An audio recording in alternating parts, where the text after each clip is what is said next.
না ভাই, আপনি কোনো চিন্তা করবেন না, বুঝতে পারছেন? আমি হয়েছি কি পুকুর ব্যবসায়ীর ভিতরে একজন। আচ্ছা, আপনার পুকুরটা কত বড় হতে পারে? বিশাল বড়, বিঘা কি বিঘা পুকুর।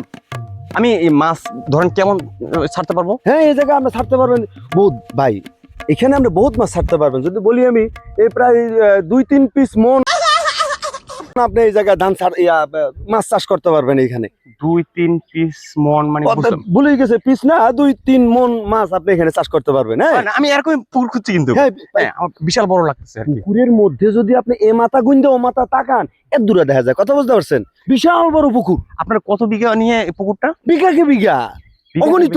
ও মাই গড, তাহলে এটা আমার লাগবে তো। হ্যাঁ, চলো একটু দেখি। আমি ঠগামো আপনারে? হ্যাঁ ভাবছেন আপনি? না, আমি ওই ধরনের ব্যবসায়ী না। আপনাকে পুকুর দেখাই। হ্যাঁ, আর চলে এসছি আমরা পুকুরের কাছে। এই হয়েছে যে আপনার বিঘা কি বিঘা পুকুর। এটা আপনার বিঘা পুকুর যে?